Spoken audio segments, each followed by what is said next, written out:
लोग बर्बाद हो गए, हम लोग अनाथ हुए हैं, फिर भी आज अजीत दादा जाके चौथा दिन है। हम कार्यकर्ताओं ने वहिनी से विनती की है कि वहिनी आपका दुख कोई कम नहीं कर सकता।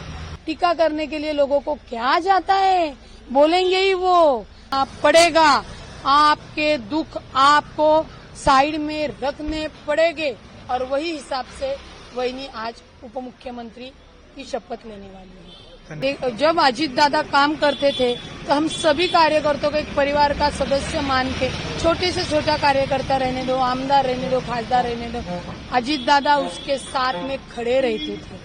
आज अजीत दादा नहीं है। सबसे हमारे से भी ज्यादा दुख सुनेत्रा वहिनी जी को है।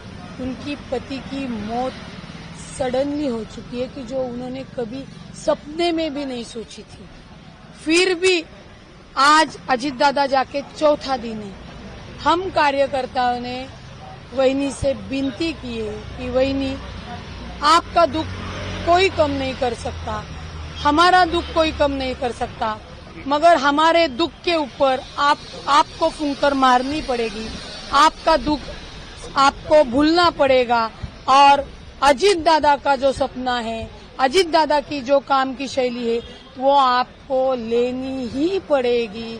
इसके वास्ते सुनेत्रा पवार वहिनी ने हम लोगों के लिए आज का डिसीजन लिया हुआ है और वो लेना ही था। आपको भी मालूम है, राजनीति में समय सूचकता बहुत अहम रखती है।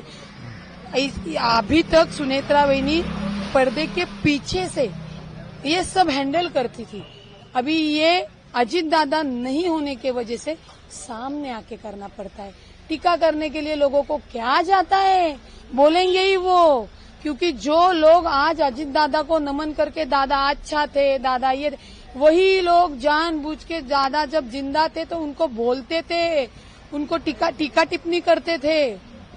मगर अपने यहाँ कहावत है कि जब आदमी जिंदा रहता है उसकी अहमियत नहीं पता चलती, वो जाने के बाद चलती है। तो हमने सुनेत्रा वहिनी जी को रिक्वेस्ट की थी कि वहिनी आपको खड़ा होना पड़ेगा, आपके दुख आपको साइड में रखने पड़ेंगे और मैं शुक्रगुजार हूँ कि ये निर्णय लेने के लिए अभी अजीत दादा हमारे में नहीं है। ऐसे बोलते हैं कि वो आदमी जाने के बाद पितृ हो जाते। उन्होंने ही सुनेत्रा वहिनी को ये निर्णय लेने की क्षमता की ताकत दी है और वही हिसाब से वहिनी आज उप मुख्यमंत्री की शपथ लेने वाली है। संगीन ऐसे मौके पर भी शपथ लेने के लिए कार्यकर्ताओं की मांग थी, मंत्रियों की मांग थी, आज मुंबई में आए, क्या कहेंगे? देखिए, अजीत दादा का दुखद निधन बहुत ही शौक है। हम लोग बर्बाद हो गए, हम लोग अनाथ हुए हैं।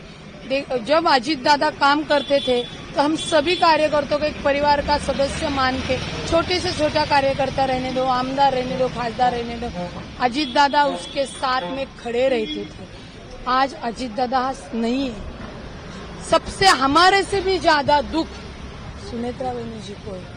उनकी पति की मौत सडनली हो चुकी है कि जो उन्होंने कभी सपने में भी नहीं सोची थी। फिर भी आज अजीत दादा जाके चौथा दिन है। हम कार्यकर्ताओं ने वहिनी से विनती की है कि वहिनी आपका दुख कोई कम नहीं कर सकता, हमारा दुख कोई कम नहीं कर सकता, मगर हमारे दुख के ऊपर आपको फूंकर मारनी पड़ेगी, आपका दुख आपको भूलना पड़ेगा और अजीत दादा का जो सपना है, अजीत दादा की जो काम की शैली है, वो आपको लेनी ही पड़ेगी। इसके वास्ते सुनेत्रा पवार वहिनी ने हम लोगों के लिए आज का डिसीजन लिया हुआ है और वो लेना ही था। आपको भी मालूम है, राजनीति में समय सूचकता बहुत अहम रखती है। अभी तक सुनेत्रा वहिनी पर्दे के पीछे से ये सब हैंडल करती थी। अभी ये अजीत दादा नहीं होने के वजह से सामने आके करना पड़ता है। टीका करने के लिए लोगों को क्या जाता है, बोलेंगे ही वो। क्योंकि जो लोग आज अजीत दादा को नमन करके दादा अच्छा थे, दादा ये, वही लोग जानबूझ के ज्यादा जब जिंदा थे तो उनको बोलते थे, उनको टीका टिप्पणी करते थे। मगर अपने यहाँ कहावत है कि जब आदमी जिंदा रहता है उसकी अहमियत नहीं पता चलती, वो जाने के बाद चलती है।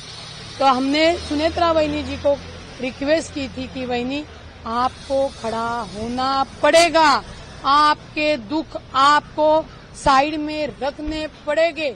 और मैं शुक्रगुजार हूँ कि ये निर्णय लेने के लिए अभी अजित दादा हमारे में नहीं है। ऐसे बोलते हैं कि वो आदमी जाने के बाद पितृ हो जाते, पितृदेव हो जाते। उन्होंने ही सुनेत्रा वहिनी को ये निर्णय लेने की क्षमता की ताकत दी है और वही हिसाब से वहिनी आज उप मुख्यमंत्री की शपथ लेने वाली है।